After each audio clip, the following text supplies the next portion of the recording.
வணக்கம் நண்பர்களே.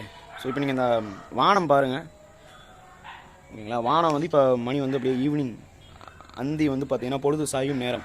ஸோ இப்போ இந்த வானத்தில் வந்து பார்த்திங்கன்னா வானத்தில் அப்படியே அப்படி கதிர் மாதிரி வந்துக்கிட்டு இருக்குது. அவ்வளோ அழகாக கொஞ்சம் நேரம் முன்னாடி இருந்துச்சு, இப்போ உங்களுக்கு காமிக்கும் போது இல்லை.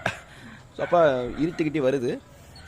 ஸோ இப்போ பார்த்தீங்கன்னா வந்து தூரத்துலலாம் வந்து இந்த மலையெல்லாம் தெரியுதா, அதெல்லாம் அப்படியே பனி வந்து அப்படியே படர்ந்து வருது.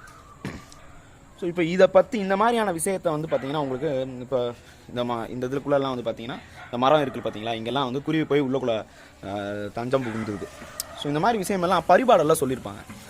ஸோ இப்போ இந்த பரிபாடல் குறிப்பாக அந்த 10ஆம் வகுப்புன்னு நினைக்கிறேன், 10th தமிழில் வந்து பார்த்திங்கன்னா, அதுவும் இந்த 4வது இயலா 5வது இயலான்னு தெரியல, அதில் வந்து ஒரு முக்கியமான ஒரு விஷயம் பற்றி பேசியிருப்பாங்க. பரிபாடலில் வந்து விசும்பும் இசையும் அப்படின்னு ஒரு வார்த்தை கொடுத்துருப்பாங்க.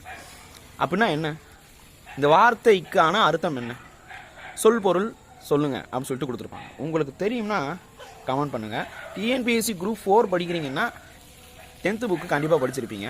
கிட்டத்தட்ட வந்து ஒரு 15 கேள்வி பக்கத்தில் 10th புக்கில் இருந்து மட்டுமே கேட்குறாங்க. கமெண்ட் பண்ணுங்கள், பார்ப்போம்.